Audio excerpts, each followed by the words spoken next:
অতি কোমল কাঞ্চন দীর্ঘতনুং তনু নিন্দিত হেম মৃণালমদম মদনার্বুদবন্দিত চন্দ্রপদং প্রণমামি সদা প্রভুপাদপদম।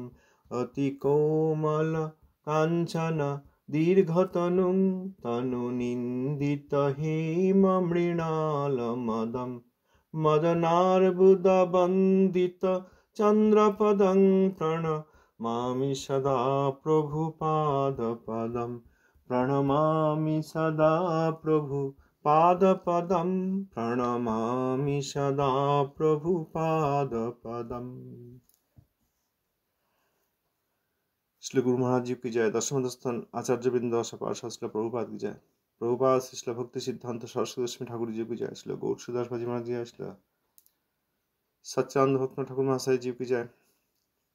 गौड़ीय आचार्य कुलचूड़ामणि श्री विश्वनाथ चक्रवर्ती ठाकुर जी की जय। আমরা শ্রী বিশ্বনাথ চক্রবর্তী ঠাকুর মহাশয়ের শ্রী ভক্তি রসামৃত সিন্ধু বিন্দু গ্রন্থ থেকে উত্তমা ভক্তি সম্বন্ধে গতকাল কিছু পড়েছি। আজকে তার পরবর্তী অংশ। এই ভক্তি রসামৃত সিন্ধু বিন্দু যেমন নামে আমরা যা বুঝতে পারছি, শ্রীল রূপ গোস্বামী পাদ লিখলেন শ্রী ভক্তি রসামৃত সিন্ধু। সিন্ধু অর্থাৎ সাগর, রস অমৃত সাগর, ভক্তি রস অমৃত সিন্ধু। এই গ্রন্থ অভিধেয় তত্ত্বের গ্রন্থ। সম্বন্ধ অভিধেয় প্রয়োজন, সেই অভিধেয় তত্ত্বের গ্রন্থ। অভিধেয় অর্থাৎ যে কোন ক্রিয়ার দ্বারা আমাদের যে প্রয়োজন ভগবত প্রেমা, সেই প্রেমা কিভাবে পাওয়া যাবে, কোন ক্রিয়ার দ্বারা পাওয়া যাবে, সেটা হচ্ছে অভিধেয়। এই জন্য শ্রী ভক্তির রসামৃত সিন্ধু। এই সিন্ধু সাগর সাধারণ জীব, সাধারণ সাধক সম্পূর্ণরূপে উপলব্ধি করতে পারবেন না। এই চিন্তা করে গৌড়ীয় আচার্য কুলচূড়ামণি শ্রীল বিশ্বনাথ চক্রবর্তী ঠাকুর সাগরেরই একটা বিন্দু আমাদেরকে দান করেছেন। সেই বিন্দু রস এবং অমৃতপূর্ণ। যেমন অমৃতের এক কণা যদি কেউ আস্বাদন করেন তাহলে বুঝতে পারেন অমৃত কি বস্তু এবং তাতে তার ফলও পান। সেরকম শ্রীল রূপ গোস্বামী পাদের ভক্তি রসামৃত সিন্ধু গ্রন্থের সেই সাগরের একটি অমৃত বিন্দু, ভক্তি রস অমৃত বিন্দু তিনি এখানে দান করেছেন। আমার মতো হতভাগা জীব এক বিন্দু সামান্যতম ভাবে যদি আস্বাদন করতে পারে তাতেও মঙ্গল হবে, এই আশা রেখে আমরা এই গ্রন্থ করছি। গতকাল আমরা উত্তমা ভক্তির সংজ্ঞা সম্বন্ধে পড়েছি। আজকে সেই উত্তমা ভক্তির ভেদ। পূর্বোক্ত উত্তমা ভক্তি আবার সাধন ভক্তি, ভাব ভক্তি ও প্রেম ভক্তি ভেদে তিন প্রকার। উত্তমা ভক্তির সাধন রূপ ও সাধ্য রূপ এই দুইটি ভেদই হোক এবং ভাব ভক্তিকে সাধ্য ভক্তিরই অন্তর্ভূত বলা হোক, তিনটি ভেদ স্বীকার করিবার আবশ্যক কি, এরূপ আশঙ্কা করা সঙ্গত নহে। শ্রী চক্রবর্তী ঠাকুর মহাশয় এই যে তিন ভেদ আছে, সাধন ভক্তি, ভাব ভক্তি, প্রেম ভক্তি, এখানে ইনি আমাদেরকে বোঝাবার জন্য পূর্বপক্ষের পরিপ্রশ্ন স্বরূপ কেউ প্রস্তাব রাখতে পারেন যে তিনটি ভেদ কেন, একটা সাধন হোক আর একটা সাধ্য হোক, দুটো ভেদই তো যথেষ্ট। ভাবভক্তিকে সাধ্য ভক্তির অন্তর্ভুক্ত করে দেওয়া হোক, তিনটি ভেদ স্বীকার করার কি আবশ্যকতা? কিন্তু এরকম আশঙ্কা করা সঙ্গত নয়, এই প্রপোজাল ঠিক নয়।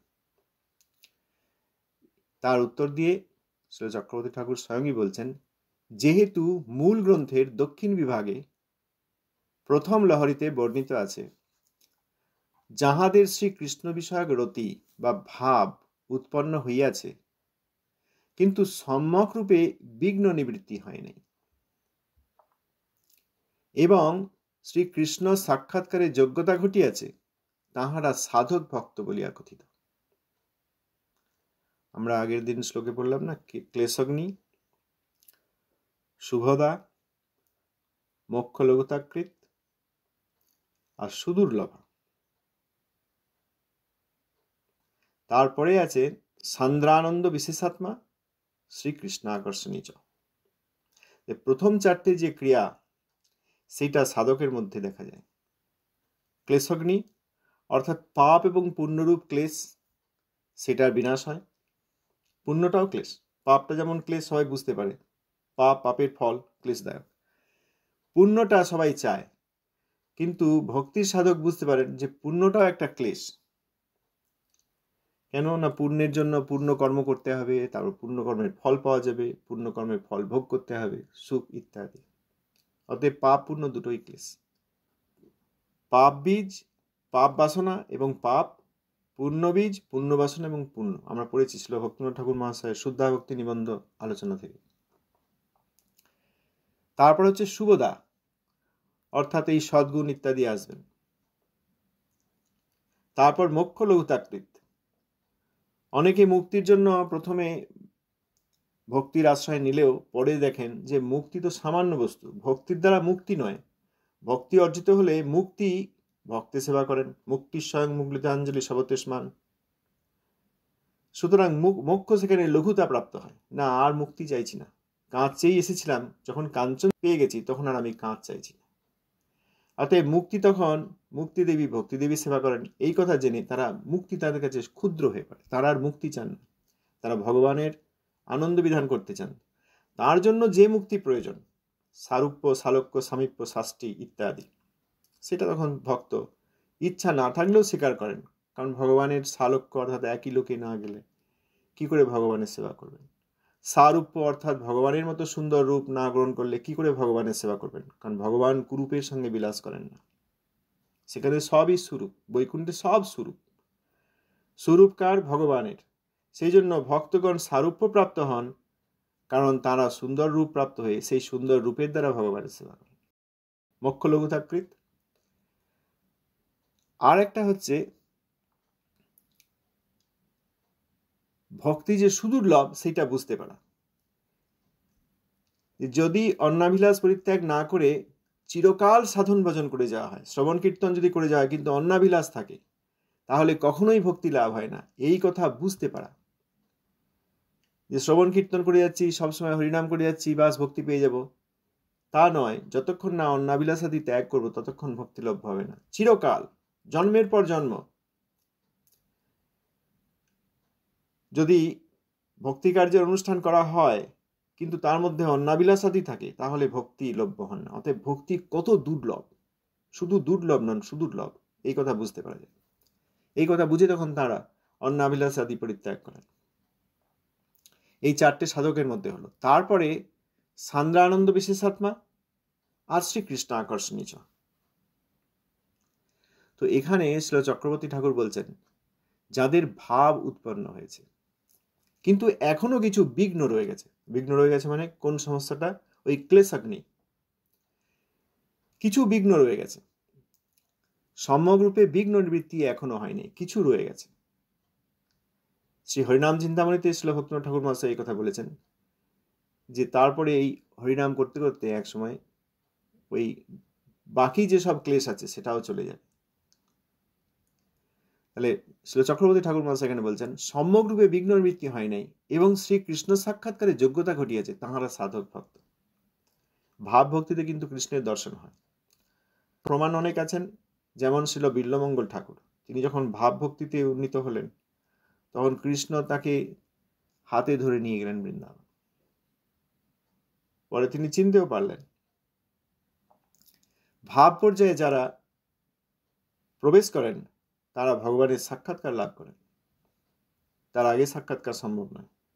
সাধন ভক্তিতে সাক্ষাৎকার সম্ভব নয়। বিগ্রহ দর্শনেও সাধন ভক্ত বিগ্রহকে তখনও ভগবানের নিত্য রূপ বলে ধারণা করতে পারেন না। ফলে বিগ্রহ দর্শন করলেও তিনি সাক্ষাৎ ভগবান অর্চারূপে, কিন্তু যেহেতু ভাবভক্তি স্তরে তিনি উন্নীত হন নাই, সেহেতু বিগ্রহ দর্শন ভগবত দর্শন হচ্ছে না। আবার ভগবান বিগ্রহ রূপেও দেখা দিতে পারেন, সাক্ষাতেও দেখা দিতে পারেন, একই বস্তু। তো এখানে সম্যক রূপে বিঘ্ন বিনাশ হয় নাই, কিন্তু শ্রীকৃষ্ণ সাক্ষাৎকারে যোগ্যতা লাভ হয়েছে, অতএব তাঁরা সাধক ভক্ত।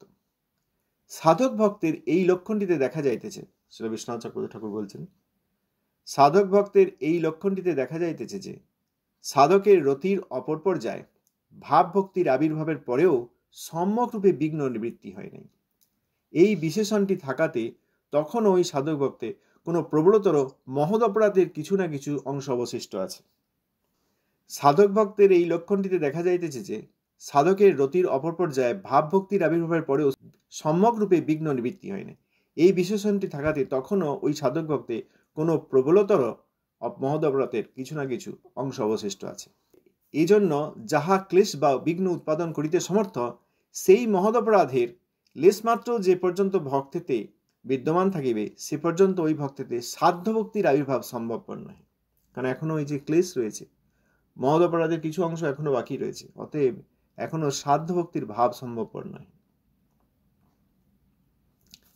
এই জন্য মূল গ্রন্থে ওই স্থানে বর্ণিত সাধ্য ভক্তি বিশিষ্ট সিদ্ধ ভক্ত লক্ষণে উক্ত আছে, যাহারা কোনো প্রকার ক্লেশকে জানেন না এবং সর্বদা শ্রীকৃষ্ণ সম্বন্ধীয় ক্রিয়াতে রত, তাহারা সিদ্ধ ভক্ত। সুতরাং ভাব ভক্তি সাধ্য ভক্তির অন্তর্ভূত হইতে পারে না।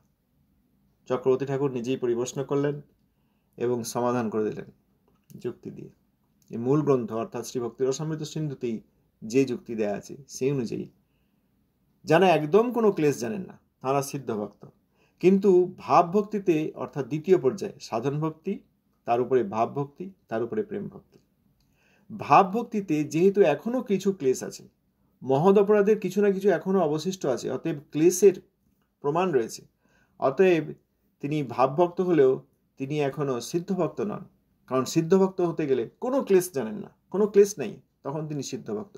ভক্তির যে দ্বিতীয় পর্যায় ভাব ভক্তি, এনাকে সাধ্য ভক্তির সঙ্গে যোগ করে দেওয়া যায় না। ভাব ভক্তি এবং সাধ্য ভক্তি দুইটি ভিন্ন স্তর। ভাব ভক্তিতে এখনো কিছু ক্লেশ এবং বিঘ্ন আছে, সিদ্ধের সেইটা একদম চলে গেছে। অতএব এই ভাব আর সিদ্ধের মধ্যে পার্থক্য, সাধ্য ভক্তির মধ্যে পার্থক্য। এরপর বলছেন এবার অন্য দিকটা, তাহা হইলে ভাব ভক্তিকে সাধন ভক্তিরই অন্তর্ভূত বলা হোক। ঠিক আছে, সাধ্য ভক্তির সঙ্গে যখন যোগ করা গেল না ভাব ভক্তিকে, কারণ এখনো কিছু ক্লেশ আছে, এখনো মহৎ অপরাধের কিছু না কিছু অবশিষ্ট আছে, ফলে ক্লেশ আসছে, ঠিক আছে, তাহলে সাধ্য ভক্তির সঙ্গে করতে হবে না, তাহলে সাধন ভক্তির সঙ্গে যোগ করে দেওয়া হোক। ভাব ভক্তিকে সাধন ভক্তি বলা যায়?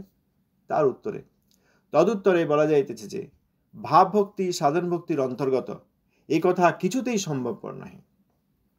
কারণ এই প্রকরণে সাধন ভক্তি লক্ষণে সাধ্য ভাবা, সাধন ভক্তি যে ভাব ভক্তির সাধন, অর্থাৎ সাধন ভক্তি দ্বারা ভাব ভক্তি সাধ্য হইয়া থাকে, সুতরাং ভাব ভক্তিকে সাধন ভক্তির অন্তর্ভূত বলিয়া আশঙ্কা করিবার অবসর দূরীভূত হইল। যেহেতু ভাব ভক্তি কখনো ভাব ভক্তির সাধন হইতে পারে না, সুতরাং সাধন ভক্তি, ভাব ভক্তি ও প্রেম ভক্তি ভেদে ভক্তি যে তিন প্রকার, এ কথা বলা অতি সুন্দর হইয়াছে। ঠাকুর চক্রবর্তী ঠাকুর মহাশয় এখানে বললেন যে ভাব ভক্তিকে সাধন ভক্তির অন্তর্ভুক্ত করা যাচ্ছে না, কারণ যে সাধনের দ্বারা ভাব ভক্তি লাভ হয়, সাধন না করলে তার ভাব ভক্তি লাভ হয় না। সাধন ভক্তি তার উপরে ভাব ভক্তি, সাধন ভক্তির ফলে ভাব ভক্তি লাভ হয়। অতএব যে সাধনের দ্বারা যে ভাব ভক্তি প্রাপ্ত হওয়া যায়, তাকে সেই সাধনের অন্তর্গত কি করে করা যায়? অতএব সাধনের যে উদ্দেশ্য, সাধনের দ্বারা যে ভাব ভক্তি সাধ্য হয়ে থাকে, সুতরাং ভাব ভক্তিকে সাধন ভক্তির অন্তর্ভুক্ত বলা যায় না। অতএব তিন প্রকার ভেদই স্বীকার করতে হবে, সাধন ভক্তি, ভাব ভক্তি এবং প্রেম ভক্তি। এরপর শ্রী বিশ্বনাথ চক্রবর্তী ঠাকুর সাধন ভক্তির সম্বন্ধে আরো বলবেন। কেউ কিছু বলতে চান? আমরা যদি মনে করি যে আবার ঝাড়ু রেখে কেন সাধন ভক্তি, ভাব ভক্তি, প্রেম ভক্তির কথা আলোচনা করছি, আমরা কিন্তু কেউ ঝাড়ু রেখে দিই নেই। আমরা ওই শ্রী ভক্তিনাথ ঠাকুর মহাশয় যে বলেছেন নাম হট্টের ঝাড়ুদার, তার অনুসরণে আমরা ছোট ছোট ঝাড়ুদার হওয়ার আশা পোষণ করছি হৃদয়ে, এখনো ঝাড়ুদার হতে পারিনি। নিজের মধ্যেই আমার এত ময়লা, আমি এবার কোথায় ঝাড়ু দেবো? আগে নিজেকেই তো শোধন করতে হবে। নিজের যে মলিন অঙ্গ সেখানেই আগে ঝাড়ু দিতে হবে। কিন্তু তবু আমরা আশা পোষণ করছি নিজেকে নির্মল করে আমরা গুরু বৈষ্ণব বিদ্বেষ, গুরু বৈষ্ণব বিরোধিতা, সেখানেও নিজের উপকার, অপরের উপকার যাতে করতে পারি, সেই আশা পোষণ এখনো করছি। এইসব পড়ছি এই জন্য যাতে আমরা বুঝতে পারি যে আমাদের উদ্দেশ্য কি, এবং যেখানে আমরা ভক্তি মনে করছি সেই ভক্তির মধ্যে অন্যাভিলাষিতা আছে কিনা, নির্ভেদ ব্রহ্মানুসন্ধান রূপ জ্ঞান, ফল্গু বৈরাগ্য, কর্ম ইত্যাদির দ্বারা সেই ভক্তি আবরিত কিনা, এইসব দেখে যেন আমরা ভক্ত এবং অভক্ত এবং ভক্তব্রূপ চিনতে পারি, এই জন্য আমরা পড়ছি। আবার কেউ সত্যিকার শুদ্ধ সাধক কিনা, তার এই ক্লেশগ্নি, শুভধা, মক্ষলঘুতাকৃত এবং সুদুর্লভা, এইগুলির কোন ক্রিয়ালক্ষণ তার মধ্যে রয়েছে যাতে আমরা চিনতে পারি। কারো ভাবাবস্থা প্রাপ্তি হয়েছে বলে প্রচারিত থাকে, বা কেউ অভিমান করেন যে হ্যাঁ আমার ভাব প্রাপ্তি হয়েছে, বা আর কেউ আর কারোর জন্য বলেন এনারা ভাব ভক্ত, আমরা যেন সেইখানটা দেখে বুঝতে পারি যে সত্যিকার ভাবাবস্থা কেউ প্রাপ্ত হয়েছেন কিনা। কারণ ভাব অতীব দুর্লভ। সুদুর্লভা তো সাধকের ক্রিয়ালক্ষণের মধ্যেই রয়েছে, সাধন ভক্তির ক্রিয়ালক্ষণের মধ্যেই সুদুর্লভা রয়েছে, সেইটা আমরা বুঝতে পারছি কিনা। আর প্রেমভক্তির যে সেই ভাবেরও সম্পূর্ণ প্রকাশিত রূপ, সেটা যেন বুঝতে পারি। অতএব এনার প্রেম হয়েছে, চোখে জল আসছে বা স্বর গদগদ হয়ে যাচ্ছে, আর বাকি আচরণে আমরা তার কি দেখতে পাচ্ছি, সেগুলো আমাদেরকে দেখতে হবে। কিন্তু বৈষ্ণব অপরাধীর কোনো কথা নেই। মহৎ বৈষ্ণব পূর্ববর্তী আচার্য জেনারেশনে, 1 জেনারেশন, 2 জেনারেশন, 4 জেনারেশন উপরে, তাঁদের সম্বন্ধে যারা অপরাধ করেন তাদের সম্বন্ধে ভক্তির কোনো কথা নেই। তাঁরা ভক্তব্রূপ। এই ভক্তব্রূপ, ভক্তব্রূপ, অভক্ত এবং ভক্তদের মধ্যে যারা কনিষ্ঠ, মধ্যম, উত্তম, শ্রীল ঠাকুর মহাশয় গ্রন্থ থেকে আমরা 2 দিন আগে পড়েছি।